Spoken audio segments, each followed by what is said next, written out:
Hello and welcome to Living Fabulously with Bev. Today my guest is Reneau Peurifoy. Welcome, Reneau. Oh, thank you. It's just a delight to be here. So we've been talking all things anxiety, stress, and all these things today. So tell Mhm. me, what are your top tips?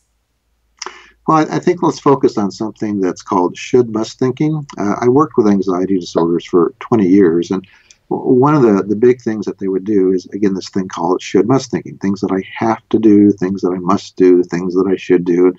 And we all have a list of things that we believe we should be doing and we should be like in life and how we should act at work, at home, in school, or whatever. And one of the things that I try to get people to do is shift the language, and instead of using the words should, must, have to use the words I want, I prefer, I like.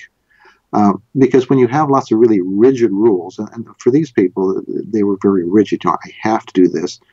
It becomes like there's this parent following you around, telling you all these things you have to do, and oh my gosh, I don't want to do them, but I have to do them. In fact, at school, because I used to teach school for about 15 years, college, I would use this example. A lot of students would tell me, I have to come to school. Gee, I don't want to go to school. Oh my gosh, why do I have to go to school? And I'd go on and I'd say, well, don't come. Of course, then they would say, well, wait a minute. If I don't come, then I'm going to lose all the money. I'm going to flunk, all this type of stuff. So you're choosing to go to school.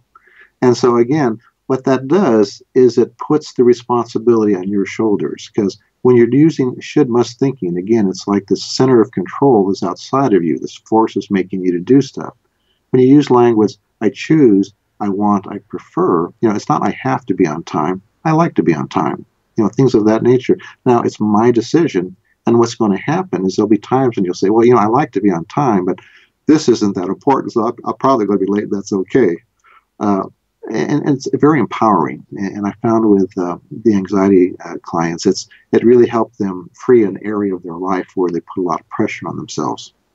That's amazing. So you're just really Hmm. shifting language, and by shifting Exactly. language, it actually brings back the control to yourself. I guess, Exactly. yeah, because you've got a sense of choice then, don't you? Yeah. Yeah. And maybe I choose not to go to school this day. And as long as I'm willing to accept the consequences, that's a choice I can make. Yeah, I guess sometimes we need to also choose not to go to work and have a mental health day if we Yeah. know that we need it. So, yes, rather than Mm. push through and feel so that obligation is what you're talking about, that you've got this and it's driven externally from you. So, that's a Yeah. great tip. Thank you so much. So, where can Mhm. we find out more about you, Renault? The easiest place is the website. So that's Why Emotions, whyemotions.com. That's got all of my books, my YouTube videos, links to everything that I do. Fantastic.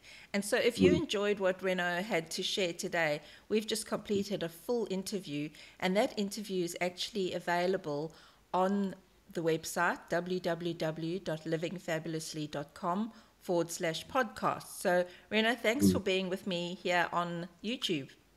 Well, thank you for inviting me.